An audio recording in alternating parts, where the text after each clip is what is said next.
Here's the old school no budget hot up 6. I figured out that it pings, it detonates because it's getting way too much fuel from the accelerator. What I did, I test drived it with no accelerator pump at all, which is this, and it had a flat spot but didn't detonate, didn't blow any ugly black clouds out the back either. So I'm going to gear down the accelerator pump as much as I can. I'm going to put the longest lever on it I can and have as little accelerator pump action as I can, and if it still has a big nasty flat spot, I'll increase it until it irons out, and that should be optimum. I've got a 4-barrel Quadrajet on my Holden straight 6. It's a 3 litre capacity, and sure, everyone's going to say in the comments it's over carbureted, but if you're not opening the secondaries, it's not a lot different to a 2-barrel Holly that's Holly would recommend to put on your 3 litre straight 6s.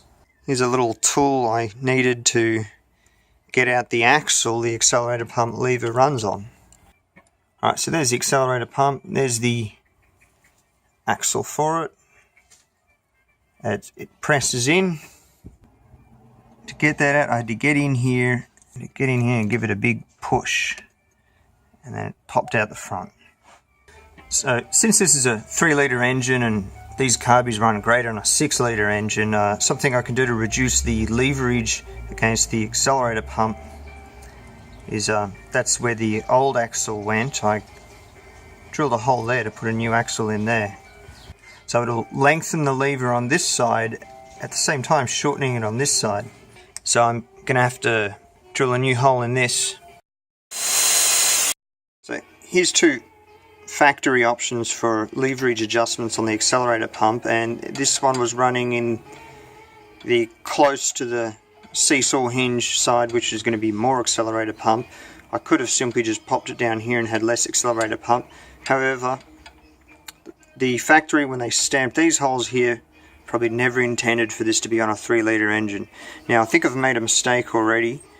There's the factory hinging point, and there's your two options, and they're in pretty much a straight line.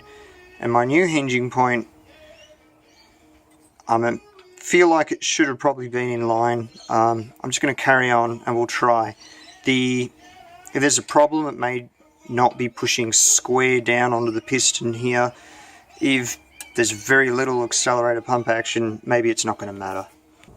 There's the new axle when that was the old axle.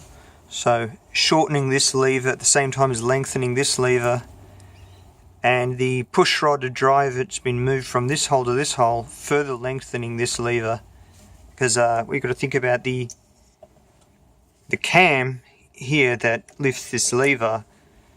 It's constant, it's fixed. This is only ever going to move a certain amount.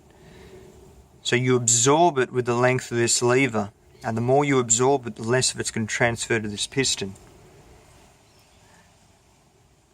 And then the longer this lever was, the more plunging on that piston you'd have and the more fuel. So by shortening this, I've reduced the amount of fuel. Now I'm happy, it drives pretty good. Driving and horsepower is all created by the main fuel system of the carburetor, not by the accelerator pump. The accelerator pump's just to stop it flat spotting when you take away its vacuum signal. So I really should experiment to find the minimum amount of accelerator pump.